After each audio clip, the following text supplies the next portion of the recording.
అసలు ఈ గుళ్ళు గోపురాలకి గొడవ ఏంటి సార్? రామ్ చరణ్కి ఎక్కడ ఇష్టం ఉంటే అక్కడికి పోతాడు, అల్లు అర్జున్ ఎక్కడికి ఇష్టం ఉంటే అక్కడికి వెళ్ళి ప్రార్థిస్తాడు. వీళ్ళెవరు గంగా స్నానానికి కొన్ని కోట్ల వారి ఆజ్ఞని వీళ్ళ గొడవ ఏంటి అని నాకు అర్థం కాదు. దాని మీద వివాదం ఏంటి అసలు? అమితాబ్ బచ్చన్ వెళ్ళాడు, వీళ్ళందరినీ వదులుకుందామంటే అమితాబ్ బచ్చన్ వదులుకుందామా, ఏఆర్ రెహమాన్ వదులుకుందామా, రామ్ చరణ్ను తప్పు పడదామా? ఎప్పటి నుంచో ఉన్నటువంటి కడప దర్గా లాంటి దానికి వెళ్తే విశ్వాసంతో మహాత్మా గాంధీ ఏమన్నాడండి? జాతిపిత కాదా Mahatma Gandhi? I'm a Hindu, I'm a Christian, I'm a Muslim, I'm a zoo, I'm a Buddha అన్నాడు గాంధీజీ. గాంధీజీ జాతిపిత కాదా?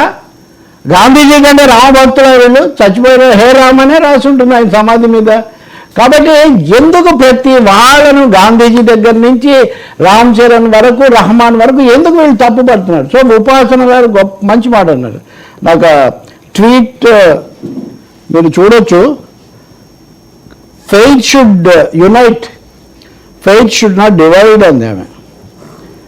విశ్వాసం అనేది ఎప్పుడూ కూడా ఒక్క second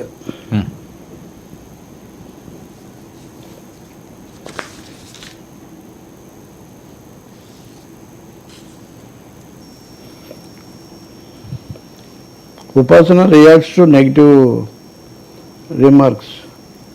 Upasana wrote, faith unites, never divides.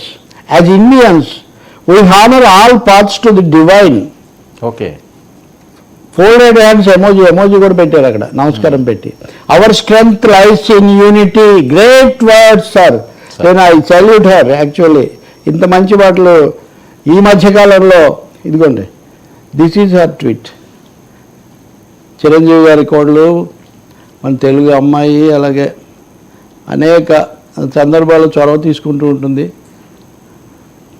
ఎంత మంచి మాట వర్మ. ఇలాంటి మాట విని మనము Gandhiji I'm a Hindu, I'm a Christian, I'm a Muslim, I'm a zoo, I'm a Buddha అన్నాడు.